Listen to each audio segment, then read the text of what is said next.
Este video es un fragmento de la historia completa de Jesucristo.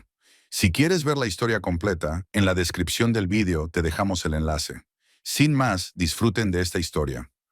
El día de Pentecostés, los discípulos estaban reunidos en un mismo lugar, perseverando en oración y esperando el cumplimiento de la promesa de Jesús. De repente, un ruido como de un viento impetuoso llenó la casa donde estaban sentados. Aparecieron lenguas de fuego que se posaron sobre cada uno de ellos, y todos fueron llenos del Espíritu Santo. Comenzaron a hablar en otras lenguas, según el Espíritu les daba que hablasen, un fenómeno que asombró a todos los presentes. En Jerusalén había judíos devotos de todas las naciones bajo el cielo, que habían venido para la fiesta. Al oír el ruido, la multitud se congregó y quedó confundida porque cada uno los oía hablar en su propia lengua. Se maravillaban y se preguntaban unos a otros: ¿no son galileos todos estos que hablan? ¿Cómo es que cada uno de nosotros los oye hablar en nuestra lengua materna?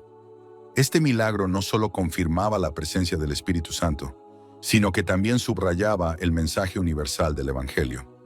Pedro, tomando la palabra, se dirigió a la multitud y explicó que este evento era el cumplimiento de la profecía de Joel, donde Dios derramaría su Espíritu sobre toda carne.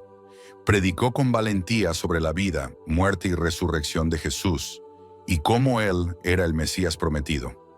Pedro llamó a todos al arrepentimiento y al bautismo en el nombre de Jesús, para el perdón de los pecados y la recepción del Espíritu Santo. Su mensaje resonó profundamente entre los oyentes. Ese día, alrededor de 3,000 personas aceptaron el mensaje de Pedro, se arrepintieron y fueron bautizadas, marcando el nacimiento de la iglesia. Los discípulos, ahora llenos del Espíritu Santo, comenzaron a predicar con un nuevo poder y audacia, realizando milagros y señales que confirmaban su mensaje. La comunidad cristiana comenzó a formarse, caracterizada por la enseñanza de los apóstoles, la comunión, la oración y el compartir de bienes. Pentecostés no solo fue un evento espectacular, sino el inicio de una nueva era en la historia de la redención. Después de Pentecostés, los apóstoles se dedicaron a enseñar y predicar el Evangelio de Jesucristo con un fervor renovado. Cada día más personas se unían a la comunidad cristiana, atraídas por la enseñanza, los milagros y el amor fraternal que caracterizaba a los creyentes.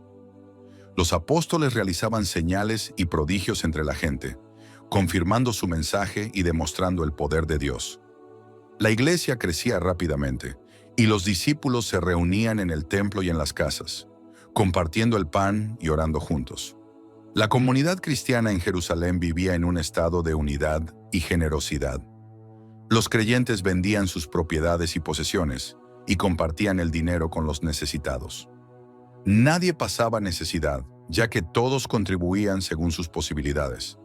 Este testimonio de amor y cuidado mutuo atraía a más personas a la fe, y la iglesia continuaba creciendo en número y en espíritu. La vida en común y la dedicación a la enseñanza de los apóstoles se convirtieron en los pilares de la comunidad. El apóstol Pedro y Juan, al ir al templo a la hora de la oración, sanaron a un hombre cojo de nacimiento que pedía limosna en la puerta llamada La Hermosa. Este milagro asombró a todos los presentes y atrajo una gran multitud. Pedro, aprovechando la oportunidad, predicó sobre Jesús y llamó al arrepentimiento. Muchos creyeron en su mensaje, y el número de creyentes aumentó considerablemente. Los apóstoles, a pesar de la oposición, continuaron proclamando el Evangelio con valentía. Sin embargo, con el crecimiento de la iglesia también vino la oposición. Los líderes religiosos comenzaron a preocuparse por la creciente influencia de los apóstoles y los arrestaron, ordenándoles que dejaran de predicar en el nombre de Jesús.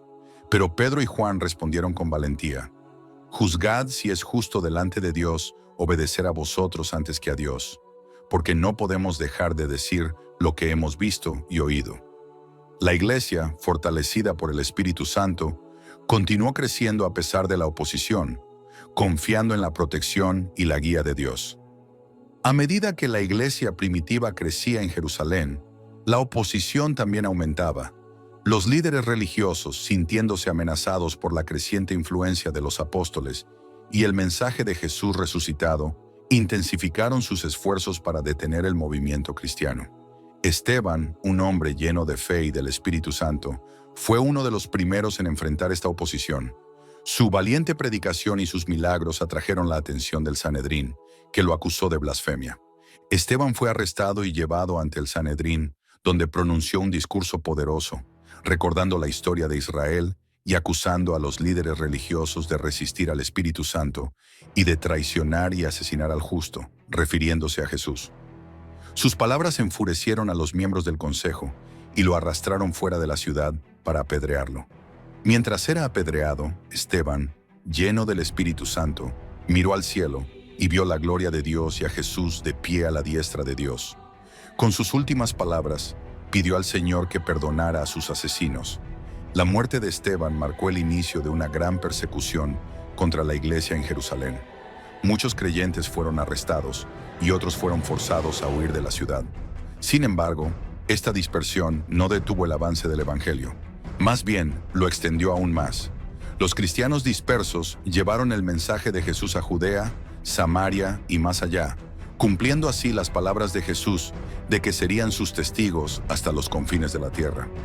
A pesar de la persecución, la fe de los creyentes no vaciló. En lugar de intimidarlos, las dificultades fortalecieron su determinación y su fe. Muchos, inspirados por el ejemplo de Esteban y otros mártires, continuaron predicando con valentía y realizando milagros en el nombre de Jesús. La iglesia, aunque perseguida, continuó creciendo y expandiéndose, demostrando que ni siquiera la muerte podía detener el poder del Evangelio. Entre los perseguidores de los cristianos, Saulo de Tarso era uno de los más fervientes. Educado bajo la estricta enseñanza farisaica y ardiente defensor de las tradiciones judías, Saulo veía a los cristianos como una grave amenaza. Con el respaldo de las autoridades religiosas, perseguía a los seguidores de Jesús con gran celo, arrestándolos y aprobando su ejecución. Estaba decidido a erradicar el nuevo movimiento que consideraba una herejía. Un día, Saulo recibió cartas del sumo sacerdote que le autorizaban a ir a Damasco y arrestar a los cristianos allí. Mientras viajaba hacia Damasco, una luz resplandeciente del cielo lo rodeó y cayó al suelo. Una voz le habló, diciendo: «Saulo, Saulo, ¿por qué me persigues?» Saulo, atónito, preguntó: «¿Quién eres, Señor?» La voz respondió: «Yo soy Jesús, a quien tú persigues. Levántate, entra en la ciudad, y se te dirá lo que debes hacer».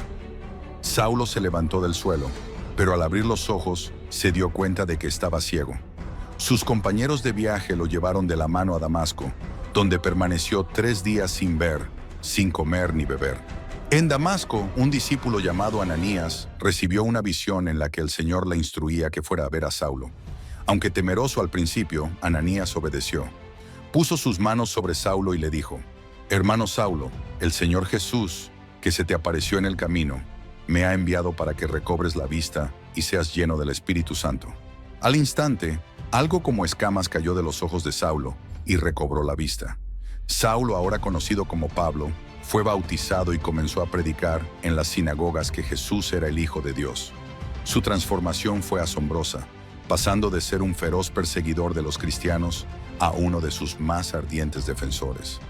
La conversión de Pablo no solo impactó a la iglesia primitiva, sino que también marcó el inicio de una misión que llevaría el Evangelio a los gentiles y transformaría el mundo entero. Pablo se convirtió en un ferviente apóstol, viajando incansablemente para plantar iglesias y escribir cartas que formarían gran parte del Nuevo Testamento. Después de su conversión, Pablo dedicó su vida a predicar el Evangelio y a fortalecer las comunidades cristianas que fundaba en sus viajes misioneros. A medida que viajaba por el Imperio Romano, estableciendo iglesias en ciudades como Corinto, Éfeso, Filipos y Roma, mantenía una comunicación constante con los creyentes a través de cartas. Estas epístolas no solo ofrecían guía y enseñanza teológica, sino también consuelo y corrección para las jóvenes comunidades cristianas. Cada carta de Pablo abordaba las necesidades y problemas específicos de las comunidades a las que escribía. En sus epístolas, Pablo explicaba la doctrina cristiana, enseñaba sobre la gracia, la fe y la justificación por la fe en Cristo. También abordaba cuestiones prácticas de la vida cristiana, como la unidad, el amor, la pureza moral y el comportamiento dentro de la comunidad. Su carta a los romanos, por ejemplo, es una exposición profunda de la salvación y la justicia de Dios, mientras que sus cartas a los corintios tratan problemas de división y conducta inmoral. Pablo también usaba sus cartas para defender su apostolado y enfrentar a falsos maestros que intentaban desviar a las comunidades del verdadero evangelio. Sus epístolas reflejaban tanto su amor paternal por los creyentes como su firmeza en defender la verdad. A través de sus escritos, Pablo enseñaba a las iglesias a vivir de acuerdo con el evangelio, exhortándolas a ser fieles a Cristo y a permanecer firmes en la fe a pesar de las persecuciones y desafíos. Las epístolas de Pablo no solo tuvieron un impacto inmediato en las comunidades a las que fueron dirigidas, sino que también se convirtieron en una parte fundamental del Nuevo Testamento. Sus cartas han sido leídas y estudiadas por generaciones de cristianos, ofreciendo una guía duradera sobre la fe, la vida cristiana y la misión de la Iglesia. El legado de Pablo, a través de sus escritos, continúa edificando y fortaleciendo a los creyentes en todo el mundo, demostrando la profundidad y el alcance de su ministerio apostólico. La crucifixión y resurrección de Jesús se convirtieron en el núcleo de la fe cristiana y el punto central de la historia de la salvación. A través de su muerte en la cruz, Jesús llevó los pecados del mundo, ofreciendo su vida como el sacrificio perfecto para reconciliar a la humanidad con Dios. Su resurrección al tercer día confirmó su victoria sobre el pecado y la muerte, abriendo el camino a la vida eterna para todos los que creen en Él. El impacto de la crucifixión y resurrección de Jesús se extendió más allá de los primeros discípulos y las comunidades cristianas primitivas. La teología cristiana, centrada en estos eventos, desarrolló una comprensión profunda del amor de Dios, la redención y la esperanza de la vida eterna. Los padres de la Iglesia, los teólogos y los líderes cristianos, a lo largo de los siglos, han reflexionado y enseñado sobre el significado de la cruz, enriqueciendo la fe y la práctica cristiana. La crucifixión de Jesús también tuvo un impacto cultural y artístico duradero. Representaciones del Cristo crucificado han sido una fuente de inspiración en el arte, la literatura y la música a lo largo de la historia. La imagen de la cruz se convirtió en un símbolo universal de esperanza, sacrificio y redención. En tiempos de persecución, sufrimiento y lucha, los creyentes encontraron consuelo y fortaleza en la cruz, recordando el amor sacrificial de Jesús y su promesa de vida eterna. El legado de la crucifixión y resurrección de Jesús sigue vivo en la vida de millones de creyentes en todo el mundo. La fe cristiana, basada en estos eventos, ha transformado vidas, comunidades y naciones. La proclamación del Evangelio, el llamado al arrepentimiento y la oferta de salvación a través de Cristo han sido el motor de la misión de la Iglesia a lo largo de los siglos. La cruz y la tumba vacía continúan siendo el fundamento sobre el cual se edifica la esperanza cristiana, recordándonos que en Cristo el amor de Dios ha triunfado sobre el pecado y la muerte para siempre. Y esto ha sido todo por hoy. Si te ha gustado, dale like y suscríbete para más historias. Gracias. A su vez, si deseas una historia que quieras escuchar, solo tienes que dejarlo escrito en los comentarios y lo crearemos para todos los seguidores de este canal. Un abrazo, el historiador antiguo. Y esto ha sido todo por hoy. Si te ha gustado, dale like y suscríbete para más historias. Gracias. A su vez, si deseas una historia que quieras escuchar, solo tienes que dejarlo escrito en los comentarios y lo crearemos para todos los seguidores de este canal. Un abrazo, el historiador antiguo.